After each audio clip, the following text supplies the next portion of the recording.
tell us names for our comfort. You know? Yeah. Names don't really matter. That's fair. Yeah. And while we're kind of on the subject of this, I want to talk about something else that I am so into right now. So into. Can't even tell you how into it I am right now. This is my life. Everyone in my life thinks I'm a lunatic because I keep talking about being in the vortex. Guaranteed I won't. And I'm like, I am in the vortex. This is where I am. I know exactly who that is. So I am very much into the law of attraction. So into it. Law of attraction changed my life. I tell everyone about it. People say, how did you open a brick and mortar business when you were 26? And I tell them, I listened to manifested it. I manifested it. I listened to this book, Asking It Is Given by Jerry and Esther Hicks. Mm-hmm. And I was managing multiple juice bars at the time. And every time I had to park my car, I would write down in a little app on my phone, people find me successful in business. I am successful in business. Money flows to me. People want to help me, all this stuff. I did it over and over again. I did it for this thing. It was called Manipura that I was working on at the time. And I thought that that's what I was trying to manifest. And 3 weeks later, I got my first brick and mortar business. I invested $200 into it. Holy crap. Like when I said that. And so then when that business, unfortunately, when I had to part from my business partner, I had to open a new one. And I hope I'm not giving too much away to my listeners right now, but I signed paperwork. So I had my store. I knew I had to get rid of it. I knew I needed a new store. I said, I'm going to find a new store next week and this is what it's going to be and it's going to be fine. And I just knew I was going to. I didn't worry about how it was going to happen. And I didn't get it, but I knew I was going to get this store. And then 2 weeks after that, the current owner called me, said the other person dropped out. They want to give it to me. I said, great.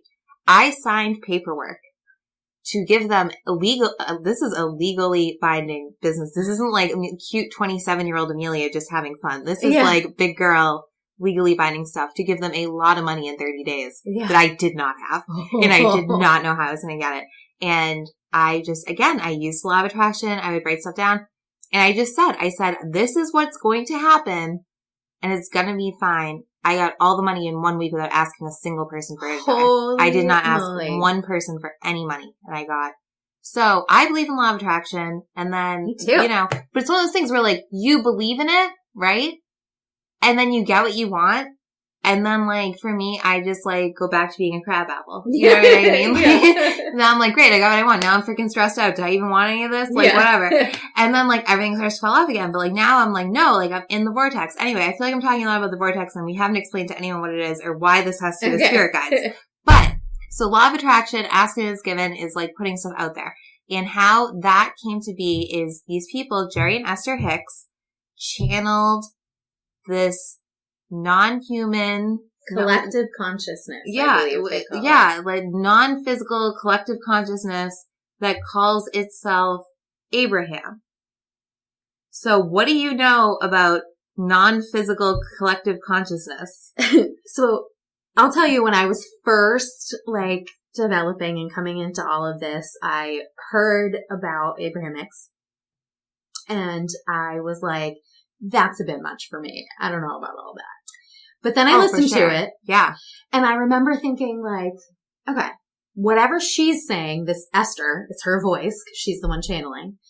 Whatever Esther is saying is valuable, regardless of where it's coming from. So let me just listen to it and give it a chance. And now when I talk to my students about it, that's how I describe it. I'm like, if you hear it and you're like, that's a little out there for me, that's too much, don't worry about that part of it. Just listen to this woman's lovely, soothing voice and take in her wealth of wisdom. But I can tell you that I believe anything is possible at this point in my career. Yeah. You could tell me like, I don't even know, that there's an alien on my front lawn right now and I should go home. Yeah. To see the alien, and I would be like, okay, I'll go. Like, I believe everything. I mean, you'd at least check. Yes. You'd at least check. I would. Right, so that's... I'd actually probably call my husband, can you just see if there's an alien in the Right, like, and I'm kind of the same way. Like, you know, obviously with this podcast, I'll do anything. Like, anyone send me a story, I'll always believe it. Like, you never have to worry about judgment. Yeah. But, like, with Abraham Hicks, that's something, like, I always tell people, because, like, I always tell them my story and how, like, I've utilized their method, if you will, which is the same method in The Secret. And I'm like, at the end of the day, if it doesn't work, all you're doing is being happy. Right. Yeah. Like, all you're doing is being happy. Yes. So, like, it doesn't matter. But how do people channel entities like that? So my grandfather, his brother was, a trance medium, which again, I did not know any of this until I was an adult. Yeah. And so I guess now my dad is adopted, so this isn't something that I inherited by blood, but I was clearly sent to my grandparents for a reason.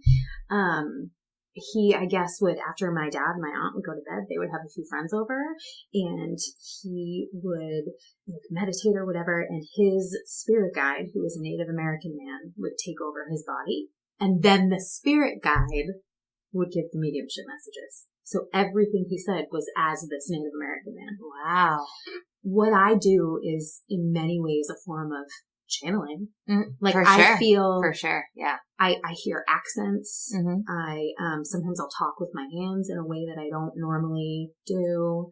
I'll say things that I wouldn't normally say. My favorite is when the spirit has a potty mouth and I'm swearing up a storm in the middle of a reading. I'm I'm supposed to be professional right now. They're that's okay. That's what my dad would say. So yeah. And you can do automatic writing too. That's a way for anybody to channel. Have you ever done that? I've never successfully done that. So for anybody who doesn't know what that is, the way that I do my automatic writing is I will meditate for a little while, get in a nice relaxed state.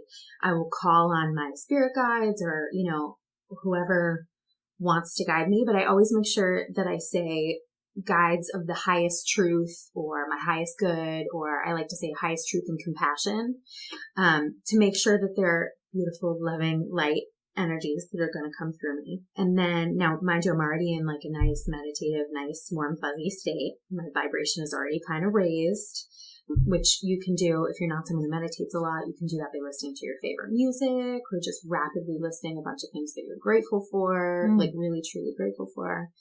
And then I just write. And even if it starts out as my grocery list, you just write whatever comes through in your mind.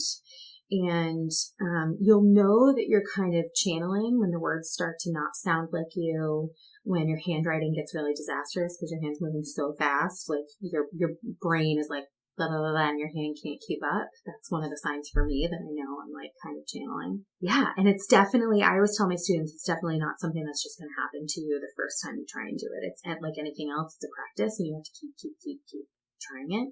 And the more you do it, the smoother. Nice. But that's a way that anybody can channel. Yeah, for sure. That's cool. Good advice. Do you have any workshops coming up? I do. So on Monday, which is November 11th, I have a home energy clearing workshop. It's at a real estate office. So if anyone is also interested in house shopping or, it's for anybody. It's not just for the real estate clients, but for people who want to make the energy of their home clean like you would clean it physically, right? So I'm sure everybody has heard of sage smudging and sage. It's kind of all the rage. But there's so much more than just sage. And sage is problematic in several ways. Yeah, it can be. Yeah. So I want to teach about all the other ways, how you can use crystals, how you can use feng shui, how you can literally clean your physical environment to clean the energy of your environment. So all different kinds of ways to kind of help clear the energy of your home so that you can bring in more prosperity, you can bring in more happiness, more joy, more abundance, all that kind of stuff. And then let's see, on November 24th, I have a workshop that we're calling, my friend Laura thought of the title, and I think it's so cute. It's called Heart Forward Bottoms Up. And it is yoga and meditation at a brewery. Bottoms up. That is fun. I do get that. That's cute. That's awesome. If you go to my website, you can buy tickets with or without a beer included. Cool. And it's at Gentile in, Gentile. I've heard it pronounced both ways from their staff. So yeah, that's in Beverly, Mass. And let's see, I think the next official one that I have coming up after that is, on December 21st, I am doing my mom's birthday. Oh, really? Yeah. I'm doing a yoga and meditation for the winter solstice. So we're doing it at a yoga studio in Beverly, and we're going to have tea, and it's going to be just nice and cozy, and we'll talk about the winter solstice and how to use that to your metaphysical advantage. And that is inspired because over the summer, we did all these full moon yoga and meditation workshops on the beach, like as the sun was setting and the moon was rising. They were beautiful and amazing. And then summer ended and everyone was sad. People were like, please do more. So I'm sad. I didn't even go to one, but I wanted to. Are you going to do it again next summer? Oh, definitely. Yeah. I'll be there. Yeah. Cool. I'll be there. I just bought a new yoga mat today. There you go. I'm already ready. Okay. Oh, well, that's great. Yeah. Thank you so much. You're welcome. I really appreciated this. Yeah, you're welcome. I feel bad, like, after the questions. So, the medium reading you gave me was an hour. You guys at home aren't hearing that whole hour. But personal. Pretty personal. And it was just very emotional. And thank you so much for connecting me with my grandmother and especially with my late cousin. Thank you for the cookies. She brought me cookies, you guys. Of course, yeah. She got a whole bunch of cookies and stuff from my store. And this is great. And thank you. You're welcome. Always a pleasure. Yeah. Okay, now I gotta go time travel back to Friday now. Okay. So here I go. Bye.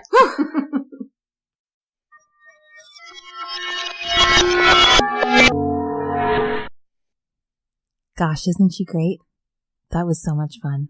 I had a really great time. Thank you so much, Jamie. And just as a reminder, you can always contact Jamie on her Instagram, Facebook at mediumjamieday, or on her website, mediumjamieday.com. She even has a really interesting blog on there, something you might remember from last week's episode. We read one of her stories off of it. So please go and be sure to check her out and all of her events coming up. She's such a cool lady, and I'm so, so happy that she's become such a good friend of our show. Okay, and now it's time for Drive-By Ghostings. We have 2 this week. Without any further ado, I would like to just jump right in. So our first story comes from Josh. Hi, Beth and Amelia. Oh, I'm sad. No more Beth. I love, love, love your podcast. Although I'm technically not from New England, my family would vacation out in Boston and Kennebunkport, Maine, almost every fall.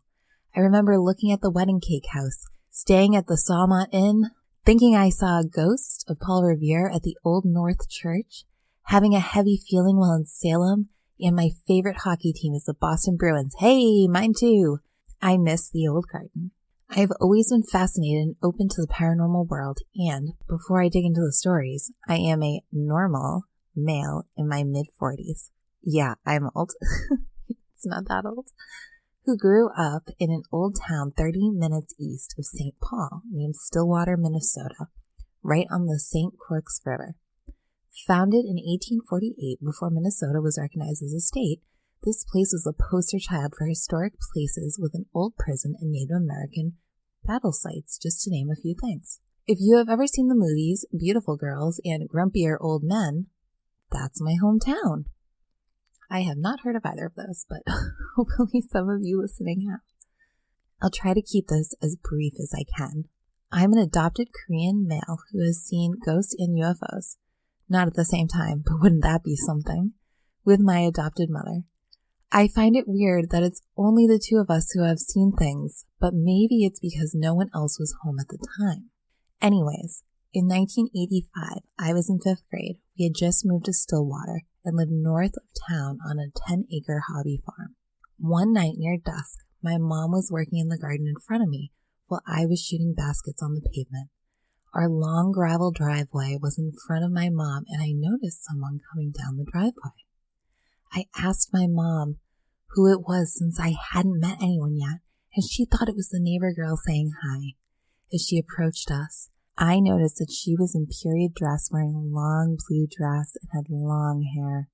She was carrying books attached by a strap and brown boots. She looked about my age. The thing is, I could see right through her. And she was not leaving any footprints in the gravel, but hovering over it. She kept staring straight ahead and passed right by us as if we weren't even there, residual ghost, and walked past the barn into the back field and disappeared. My mom and I looked at each other and said, "Did you?" And she said, "Did you?" And with that, I took off into the house, locking my mom outside. There was an old settlement in the back field near the river, and our house, across the street, was the old Arcola schoolhouse from the 1800s. She must have been walking home. From then on, I would turn every light in the house and grab my dad's machete whenever